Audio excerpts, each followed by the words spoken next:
think? Yeah, well, it's the third year now that the NRL has done the players poll. 150 players from all 16 clubs have taken part, and some interesting results over the course of the results. And it's a fair spread amongst the teams, I'm guessing? Yeah, look, not everyone takes it as seriously as others. We don't know, it's anonymous, so we don't know how many from each club, but I've been told everyone from each club has taken part. Well, let's get into the first one. Best second rower in the NRL. Yeah, this is an interesting one. A lot of talk about David Fifita, demanding the $1.25 million. Look, it's Viliami Kikau who's taken out the most of the votes there. I think he finished with 28% of the votes. So, and David Fifita not even in the top two. Boyd Cordner finishing second in the second rowers there. So it's interesting to see. I guess David Fifita hasn't been playing with these polls a lot of times. If you're out injured, you don't. You're out of sight, out of mind. When were they polled?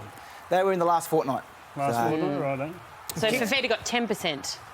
Okay. But Kikau, he's made a huge splash up at Penrith. And I've got to say, Freddie, I liked yesterday, he'd actually played him over on the right side there on one occasion too. Took him over from the left, which I think makes him even more dangerous. You wouldn't notice him, would you, with that hair and that and his size? Who's he? Wade Graham was fourth and Tyson Brazil fifth, so it's a pretty elite group, isn't it? But Kikau... A couple of blues in amongst there, good to see. OK, now we've kind of had a Barry because we were meant to kind of tease you and then tell you the result at the end. And look, it's Viliami Kikau. So what we'll do now, OK, so there you go, we've explained that.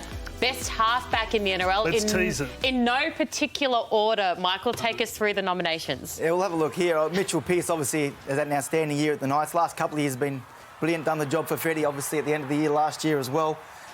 Mitchell Moses amongst the top five. He's obviously taken Parramatta to the top of the leaderboard there. It'll be interesting to see how he's not playing the last few weeks, if that impacts on results or not. The other three in the top five, Nathan Cleary for the Penrith Panthers. I guess Freddie keeping a close eye on the way Nathan's been going. And the other two, Daly Cherry Evans has made the top five, and Ben Hunt, I know he's playing hook at the moment, but still respected by his peers. Yeah, absolutely. So he should be, absolutely. Now, who is the winner? The winner was Mitchell Pearce, actually. I thought Nathan Cleary might get the nod given he started the year so well, but the Knights, Mitchell Pearce. Does that surprise you, Freddie, at all?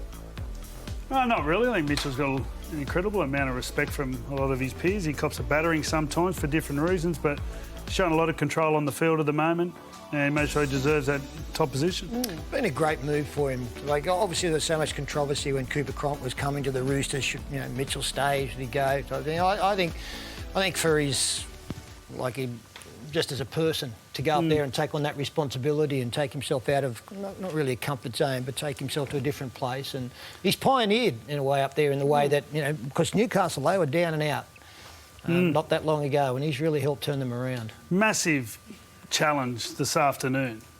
Yes. For the Knights, huge challenge. And it falls a lot on his shoulders, I think. Him and Kalen Ponga just be able to come up with points and put Parramatta under pressure. So I think this afternoon's going to be so intriguing for me. They've both got really good front rowers. They've both got really great forward packs. So there's absolutely no excuses to put their fingerprints on the game. So with Mitchell up against Jay Field, who's a real young bloke, only played a couple of games or one game. Yeah. One go. I played a couple for Dragons too. Yeah. This is set up for him, I think, to we'll prove all the other players right on that poll. And you'll tell us what your origin side is after the game. It'll be at 5:65. Well, still an interesting point. We spoke a few weeks about Mitchell Moses, and you said to me, I don't know if you were saying it to be kind, but you said he's got more skill than you ever had. Oh, absolutely. Finishing fourth. Yeah, no doubt.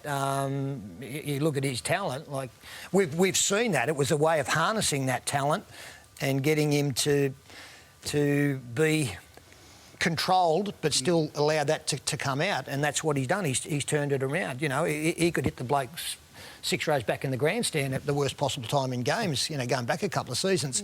But now he knows when to throw the pass, when not to, and his game managing is improved remarkably. But in regards to natural talent, Mitchell's up there with the best. You are self-deprecating, though. I'm very modest. No, I'm not. I was good in other areas. But when it comes to looking at, his speed, and he's got great vision, his execution's good. He's exciting to watch. I love going to watch him play. OK, back to this poll. Now, do you think the NRL deserves a standalone State of Origin period? I kind of like the way it works at the moment. The intrigue around players, their availability, It's so much in the news because there's games that weekend. I don't know why we keep wanting to change Origin when it's been, the most successful part of our game. People have always got answers for it, and I don't know if there's a question to ask. That's good.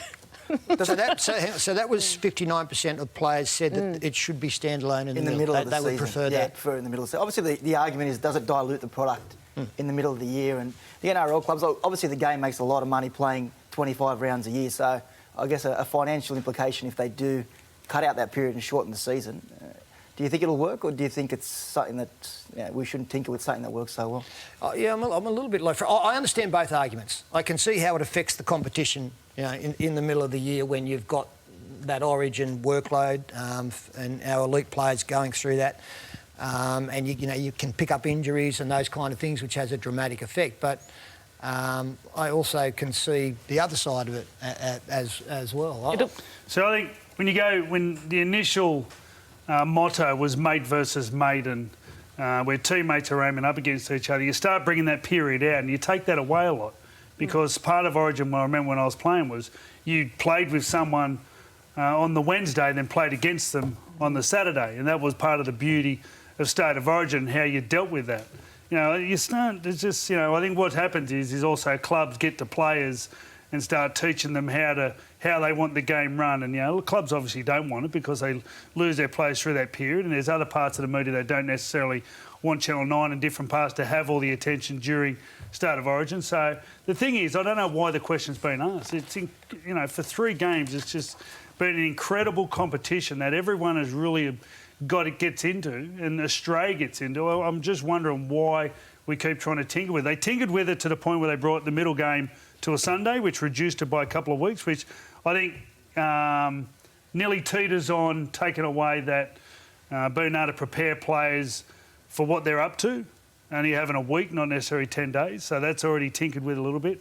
You start doing week on week, and that's a really big ask for the level of intensity it's played at. I know you like to spread that middle period out, because since you became New South Wales State of Origin coach, like the special treatment you get is remarkable. The demands on this panel alone. It's a tough job. Yeah, whatever.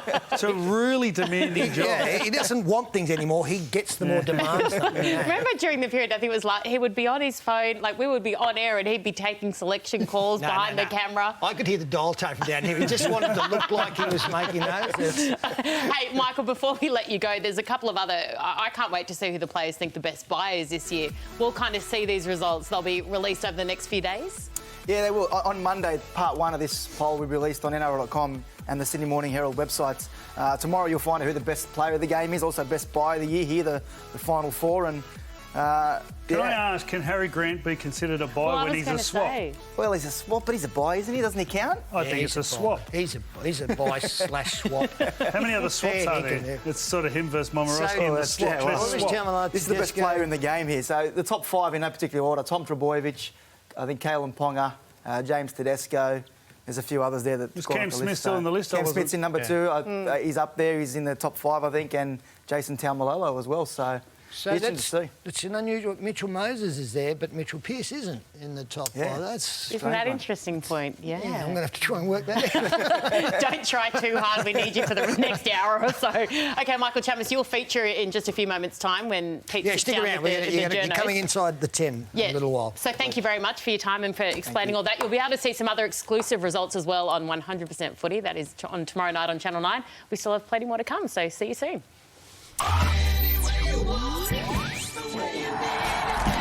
Now there's a sight to see. Big Army in the maroon of Queensland and captain.